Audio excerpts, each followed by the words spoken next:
بسم اللہ الرحمن الرحیم اللہم صلی علی محمد عبدک و رسولک صلی علی المؤمنین والمؤمنات والمسلمین والمسلمات جزا اللہ عنا محمد صلی اللہ علیہ وسلم و آلہ یا رب صلی وسلم دائما ابدا اللہ حبیبک خیر خلق کلہم۔ حضرت کے حکیم الامت کی فضائل صوم و صلاح سے آج ہمارے صوم کا پہلا واعظ ہے۔ یہ 10 نمبر جلد ہے۔ اللہ تعالی ہمارے لیے آسان فرمائے۔ خطبہ مسنونہ کے بعد حضرت نے حضور صلی اللہ علیہ وسلم کی حدیث پاک کو نقل فرمائے۔ قال اللہ تعالی حسنۃ تضاف بعشر الی 700۔ ضعف الصوم الا الصوم فإنه لی وأنا أجزی بہ۔ یہ ایک حدیث قدسی ہے۔ حدیث قدسی جناب باری عظم اسمہ کا وہ ارشاد ہے جس کی تلاوت کبھی نہ کی گئی ہو۔ یہ حدیث جس کو اس وقت میں نے پیش کیا ہے اس میں حق تعالیٰ نے روزے کی فضیلت بیان فرمائی ہے۔ اس وقت یہ مضمون اس لیے اختیار کیا ہے کہ اس وقت 2 قسم کے روزے کا وقت قریب آ گیا ہے۔ ایک تو روزہ مستحب کا وقت ہے، وہ تو کل یا پرسوں۔ یہ حضرت نے چونکہ 14 شعبان کو کیا تھا تو 13-14 شعبان کو اس لیے اس کی لیلۃ المبارکہ یا شب اور اس کی جو ہے کیا کہ شب برات کی فضیلت کو ساتھ جوڑ رہے ہیں۔ ایک تو روزہ مستحب کا وقت قریب ہے۔ تفصیل اس کی یہ ہے بحساب خانگی رویت کے کہ جو ہر ایک علاقے کے اپنے چاند کے حساب سے ہوتی ہے۔ پرسوں کو 15 شعبان ہے اور بعض تحریرات سے کل 15 شعبان ہے۔ اگر کسی کو تحقیق ہو جائے اور 15 شعبان کا روزہ رکھنا مستحب ہے۔ دوسرے روزہ فرض کا وقت بھی ہے جو اب شروع ہو گیا ہمارے ہاں۔ پورے ماہ کا روزہ فرض ہے۔ چونکہ دونوں قسم کے روزے کا وقت قریب تھا اس لیے معلوم ہو کہ روزے کی فضیلت اور کچھ احکام بیان کر دیے جائیں۔ ہر چند کے روزے کے فضائل ایسے نہیں ہیں کہ کسی نے نہ سنے ہوں۔ بفضلہ تعالی ہمیشہ علماء کے مواعظ سنتے ہیں۔ کم و بیش خود بھی لوگ واقف ہیں تو اس حیثیت سے احتیاج بیان نہ تھی، لیکن میں روزے کی ایک فضیلت خاصہ بیان کرنا چاہتا ہوں۔ اور وہ فضیلت من حیثیت ہی اس اعتبار سے کہ وہ فضیلت ہے، میرا مقصود بھی نہیں، بلکہ اس میں ایک خاص طرز سے روزے کے چند احکام مستنبط کروں گا، اکٹھے کر کے لوگوں کو بتاؤں گا۔ اور احکام بھی لوگوں کے سنے ہوئے ہیں، لیکن حالت یہ ہے کہ سن کر ان کو یاد نہیں رکھتے، اور یاد بھی رکھتے ہیں تو ان کی عظمت نہیں۔ ایسے عنوان سے بیان کرنا چاہتا ہوں کہ ان احکام کی عظمت ظاہر ہو جائے۔ حاصل یہ ہے کہ جتنی نیکیاں ہیں سب کا ثواب کئی گنا کر کے ملتا ہے۔ وجہ اس کی یہ ہے کہ حق تعالیٰ کی رحمت چونکہ واسع ہے اور منظور یہ ہے کہ بندوں کو کچھ مل جائے، اس لیے نیکی کا بدلہ برابر سرابر نہیں ملتا، بلکہ اس میں اضافے کا قانون ہے، بخلاف گناہ کے کہ برابر لکھے جاتے۔ چنانچہ ارشاد ہے من جاء بالحسنہ فلہ خیر منہا، یعنی جو شخص نیکی لائے گا اس کے لیے اس سے بہتر طے ہے، ملے گا۔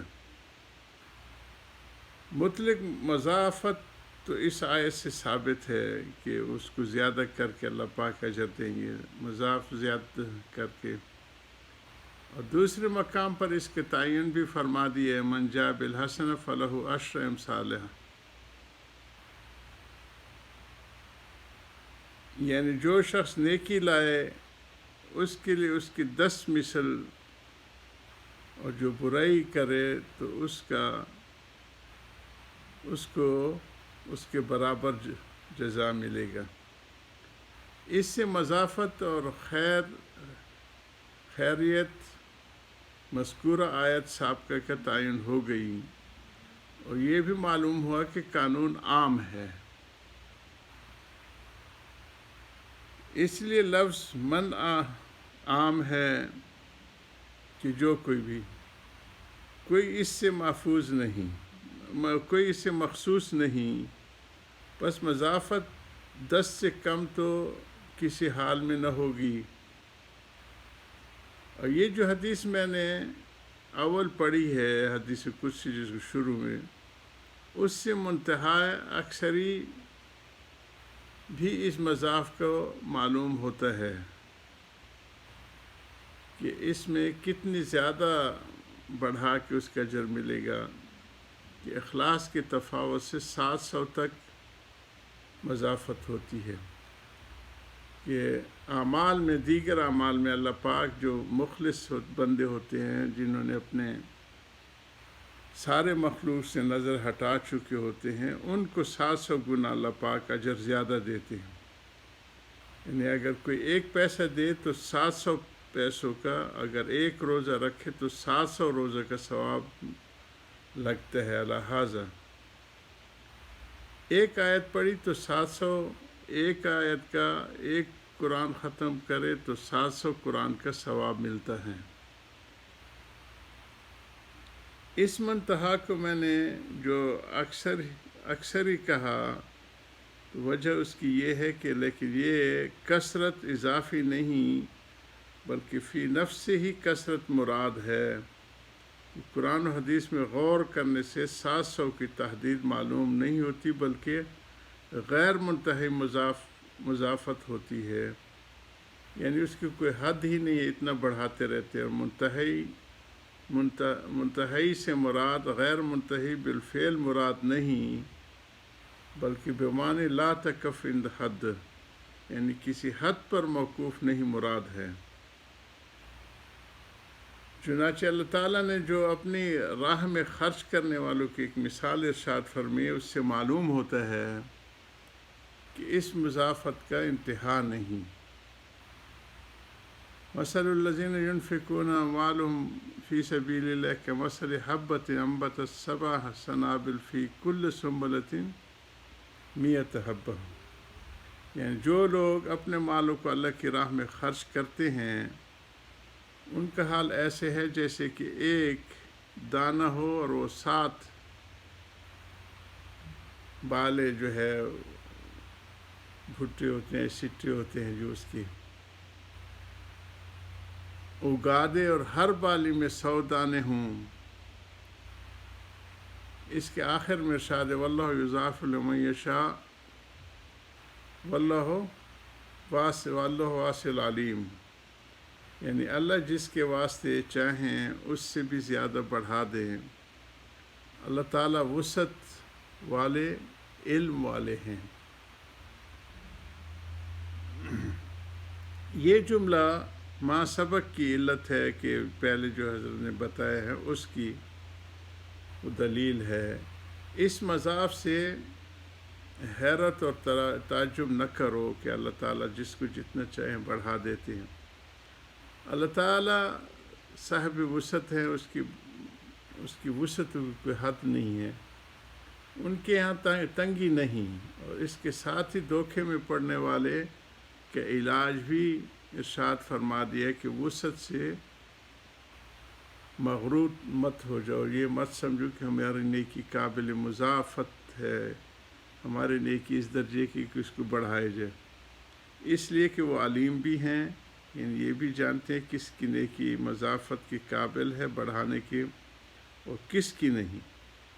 اس لیے کہ مدار مسافت کا اخلاص پر ہے. جس قدر اخلاص زیادہ ہوگا اس قدر بڑھوتری ہوتی جائے گی. چونکہ اخلاص کی کوئی حد نہیں، لہٰذا اس مسافت کی بھی کوئی تعین نہیں کی جا سکتی. وآخر دعوانا الحمدللہ رب العالمین.